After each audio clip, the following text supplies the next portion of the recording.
Mesdames, Messieurs, bonjour.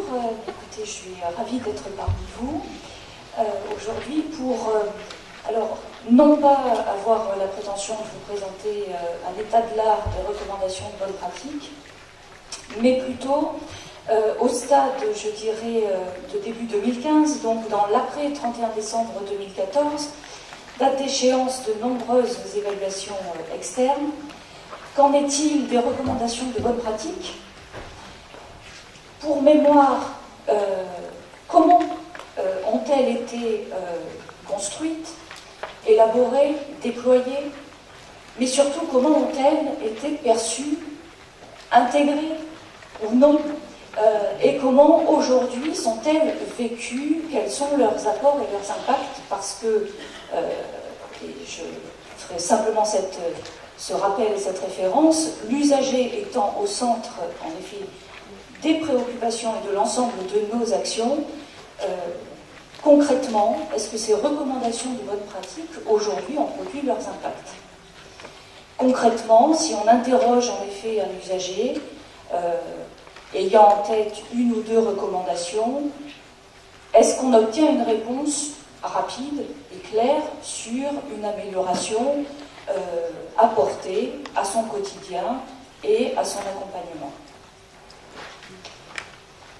Alors, peut-être derrière ce titre un peu, je dirais, ambitieux, simplement, le sens de cette intervention, c'est de pouvoir surtout générer une interrogation, une réflexion, et pourquoi pas de poursuivre dans les échanges autour aujourd'hui de ce questionnement permanent qui doit nous animer tous, autant que nous sommes, chacun étant un acteur contribuant à l'amélioration.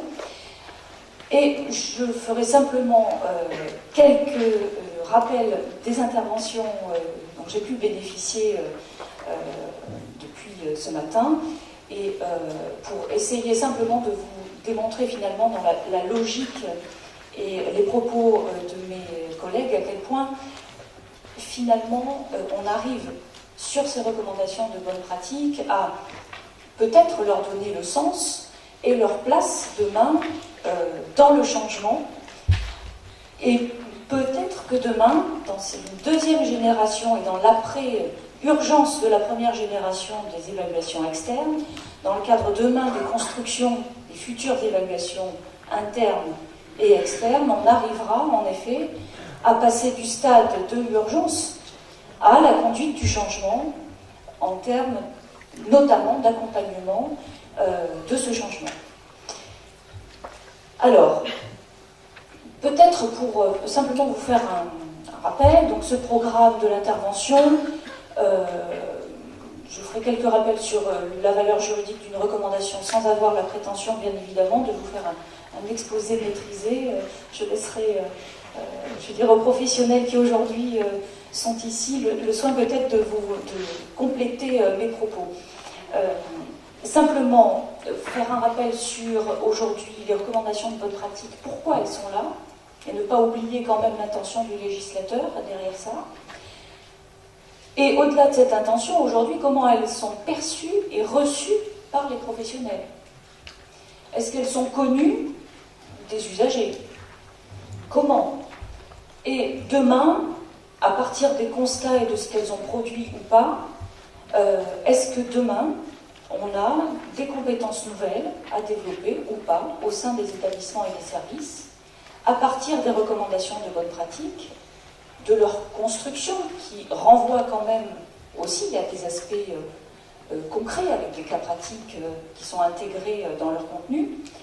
Donc, demain, est-ce que ça peut être, en effet, une opportunité dans le pilotage du changement et dans l'amélioration continue ? Donc, en effet, je refais un point pour qu'on se comprenne bien qu'il n'y ait pas d'ambiguïté. Je ne vous ferai pas un exposé des recommandations de bonne pratique, ni de la dernière recommandation qui a été publiée. Je ne vous ferai pas non plus une présentation de la loi de 2002, simplement, qu'en est-il de leur impact et de leur appropriation ? Un rappel rapide sur l'origine. Premier point, autour finalement de ce qui fonde aujourd'hui d'un point de vue réglementaire et législatif, donc leur portée. L'article L312.8 du Code d'action sociale des familles, les établissements et services sociaux médico-sociaux procèdent à des évaluations de leurs activités et de la qualité des prestations qu'ils délivrent, au regard notamment de procédures, de références et de recommandations de bonnes pratiques, avec un S à bonne, bien évidemment, mais ça c'est le regard distancié qui montre les erreurs qu'on est capable de commettre dans l'urgence, donc ne pas travailler dans l'urgence. Recommandations de bonnes pratiques professionnelles validées ou, en cas de carence, élaborées selon les catégories d'établissements de services par l'Agence nationale de l'évaluation et de la qualité des établissements et services sociaux et médico-sociaux. Donc la référence est claire, on ne peut pas, entre guillemets, les nier ou s'en affranchir, elles sont déjà inscrites dans ce qui est opposable. Ça, c'est le premier point. La généralisation des évaluations, donc elles s'inscrivent bien dans le cadre des démarches d'évaluation. Premier point. La généralisation donc des évaluations dans l'action sociale et médico-sociale, je dirais qu'il ne faut quand même pas oublier que l'intention quand même du législateur et de l'autorité publique était quand même malgré tout d'apporter une sorte de normalisation. Et donc, dans cette normalisation, cette recherche de normalisation des comportements professionnels, la visée était quand même de pouvoir rationaliser des comportements professionnels dans le domaine de l'action sociale et médico-sociale, ce qui n'est pas neutre, j'y reviendrai, mais quand on intègre l'action sociale aussi, et qu'on la met au même plan d'exigence que notamment l'action sanitaire ou médico-sociale, on a déjà là une ambition et un objectif à atteindre qui est quand même ambitieux. Qui dit action sociale, dit travail social. Est-ce qu'on peut demain rationaliser ou avoir l'ambition de normaliser le travail social et la relation d'aide apportée à l'usager? C'est une question. Le premier acte dans cette intention du législateur de normaliser a été de pouvoir constituer, première étape, le Conseil national de l'évaluation sociale et médico-sociale. Et puis, donc là on était bien au stade de l'évaluation, dans déjà la dénomination, qui est devenue l'agence, et puis qui est devenue déjà un GIP, un groupement d'intérêt public, donc de l'État, avec l'Agence nationale de l'évaluation et de la qualité des établissements et services sociaux et médico-sociaux. Donc les recommandations de bonnes pratiques qui ont, je dirais, dans le secteur émergé à partir de 2008, sont bien liées à la création de l'Agence nationale de l'évaluation et de la qualité. Donc ces recommandations, me semble-t-il, se situent bien à l'interface de cette logique à la fois d'évaluation, mais aussi d'une logique d'amélioration continue de la qualité des établissements et des services médico-sociaux.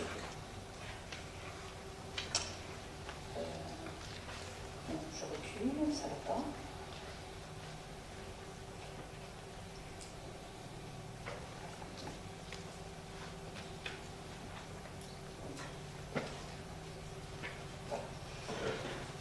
Alors, premier point, les recommandations de bonne pratique sont-elles des normes? Délibérément, j'ai souhaité aborder ce mot de normalisation et de rationalisation, ne serait-ce que pour susciter aussi cet échange. Donc, la question se pose en effet de, je dirais, cette définition. Il y a donc bien évidemment, je le disais, cette intention du législateur de pouvoir conférer à ces recommandations un rôle normatif. De fait, on peut le libeller et choisir les mots, je dirais, les plus diplomatiques. Implicitement, le fait de définir la bonne manière de procéder dans tel ou tel registre s'apparente quand même à une sorte d'injonction avec des mots diplomatiques, mais montre bien l'attente autour du comportement professionnel. Alors, dans le secteur médico-social, je dirais que, et avec, il faut le dire aussi, donc des approches et toute une histoire déjà de l'HAS, il y avait quand même une sensibilité que n'avaient pas du tout les établissements sociaux et services sociaux qui intervenaient. Et donc, la première, enfin, l'élément fondateur autour de ça, a été vraiment l'émergence de recommandations de bonnes pratiques dans tous les services sociaux. Et donc la question aujourd'hui, est-ce qu'on peut finalement réussir à mettre en place des standards que l'on pourra respecter dans le travail social? Vous me direz, autour de cette question, si elle est posée comme ça, dans un travail en groupe avec des travailleurs sociaux, je ne suis pas sûre qu'on puisse travailler longtemps ensuite à un référentiel, par exemple, propre à l'établissement ou au service. Mais pour autant, c'est quand même une question aussi très souvent que posent les travailleurs sociaux quand il s'agit de travailler, de les accompagner sur une démarche d'évaluation interne. Aujourd'hui, la question est un peu différente quand même. Après, je dirais, cette première vague d'évaluation interne et d'évaluation externe. Les normes sont produites, donc elles sont diffusées. Et donc la question qui se pose, c'est finalement, dans ces premiers constats, donc il ne s'agit pas, là, encore une fois, d'études et de sondages qui utiliseraient des méthodes scientifiques, mais pour autant, on a tous en tête les premiers constats et ce qui se dégage des premières évaluations internes et externes.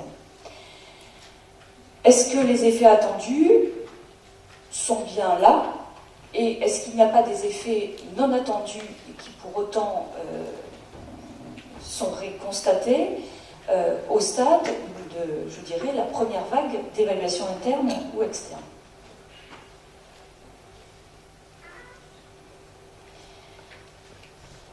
Sur l'étendue donc des recommandations de bonnes pratiques professionnelles. Pour mémoire, donc, l'ANESM est créée en 2007. Les premières recommandations sont émises et élaborées, construites en 2008, avec un premier socle autour de la bientraitance. Et à ce jour, on doit être, il me semble, 36 recommandations, voire un peu plus, 36. Ce que l'on peut noter, au-delà des secteurs d'intervention, d'ailleurs, cette classification qui est très bien faite sur le site de l'ANESM, par domaine et par type de secteur d'intervention, et par public. On a aujourd'hui des compétences, des recommandations, transversales, donc qui s'appliquent bien à tous les établissements et services.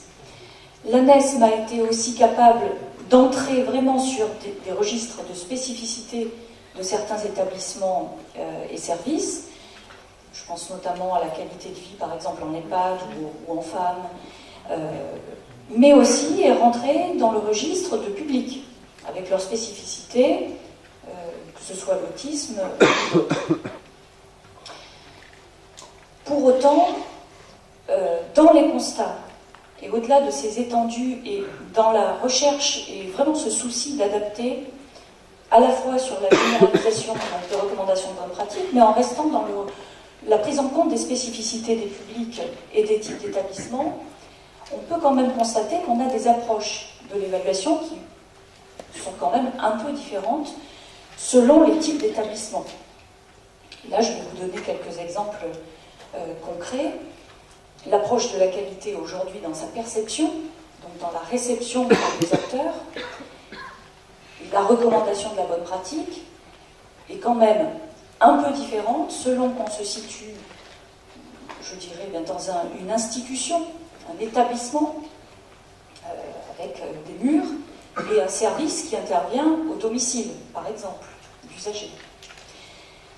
Une perception aussi différente, par exemple, avec selon les professionnels aussi, et le champ d'intervention, un établissement et un foyer avec des murs, encore une fois, et une équipe, par exemple, de prévention spécialisée, qui intervient dans des quartiers.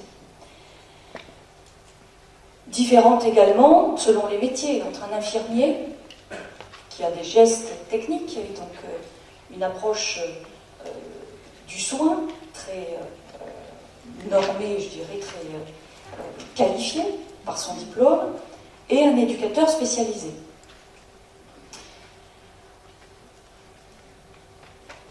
Ce qui m'amène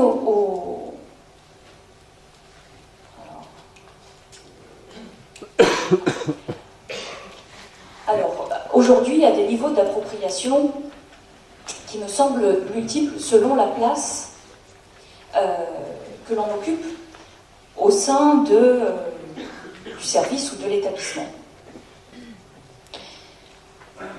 Alors bien évidemment, il ne s'agit pas encore une fois d'une étude, mais ce sont plus des retours, je dirais, d'expérience, d'évaluation ou d'échanges avec des professionnels, des évaluateurs et des directeurs.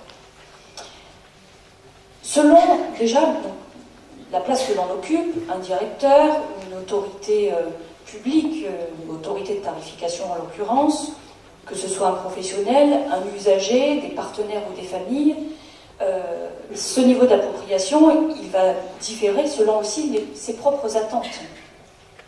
Qu'est-ce que j'attends de cette recommandation de bonne pratique?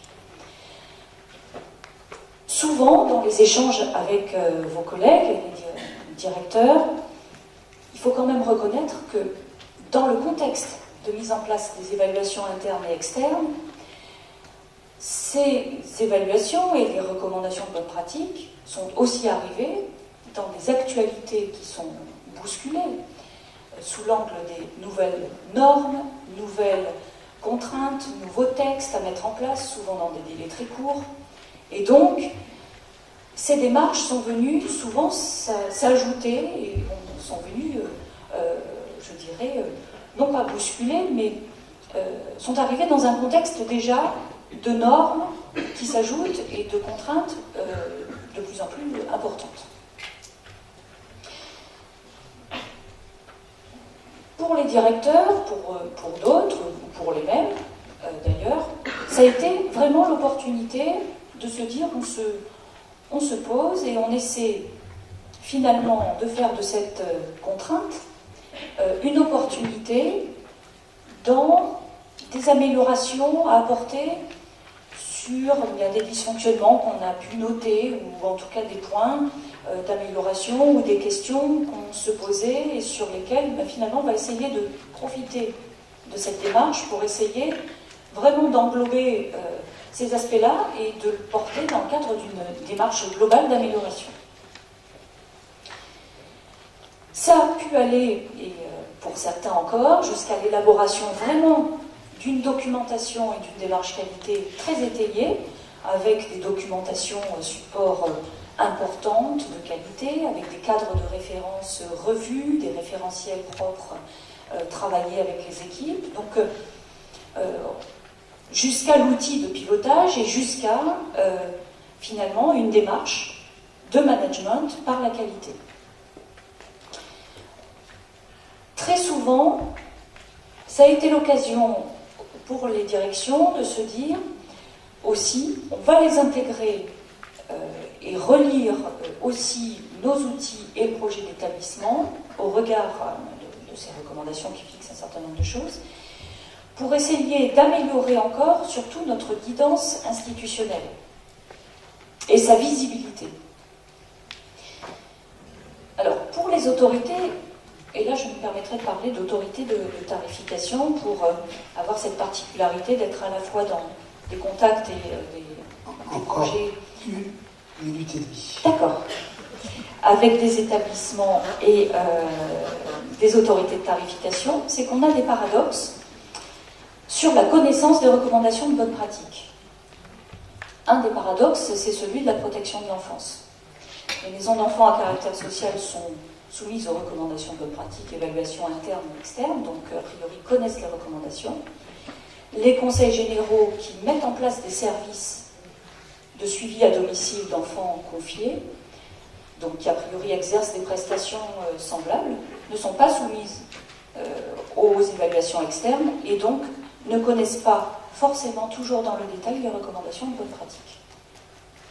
Les professionnels, quant à eux, très souvent, entre la réticence liée à sa culture et puis, au-delà de ça, je dirais, le fait de se retrancher derrière un diplôme, une qualification pour dire je maîtrise, j'ai un diplôme, donc pourquoi m'expliquer demain quelle est ma bonne pratique et mon comportement professionnel à avoir, alors que j'ai été formé pour ça. L'usager, sur la connaissance de ses droits, je dirais qu'on est quand même sur des balbutiements selon les secteurs. Les partenaires, ils découvrent les évaluations quand ils sont sollicités dans le cadre des évaluations externes. Et les familles, elles sont, je dirais, selon la place aussi que l'établissement peut leur donner. Alors, les signes des recommandations de bonne pratique aujourd'hui concrets dans les établissements, ça peut être des guides à destination des professionnels, des référents désignés sur des thématiques et des recommandations. C'est là où aussi les évaluations externes, et par le biais des évaluateurs, normalement, et des échanges à avoir lors des évaluations externes, doivent pouvoir aussi apporter ce benchmarking auquel on faisait référence tout à l'heure, sur des bonnes pratiques et des exemples de bonnes pratiques mises en place ailleurs. C'est peut-être la deuxième génération des évaluations externes qui le permettra. En tout cas, la force des recommandations de bonne pratique aujourd'hui, ça c'est incontestable, c'est leur mode d'élaboration. Leur légitimité et leur force, elle tient dans le fait que ce sont des professionnels, des autorités qui, rassemblés, prennent en compte la veille, les expériences, pour élaborer et construire des recommandations de bonne pratique. Et ça, c'est un argument, je dirais, qui d'emblée s'impose naturellement quand on le travaille. La deuxième force des recommandations de bonne pratique, c'est vraiment ce dialogue interne et ce regard partagé qui fait que on dépasse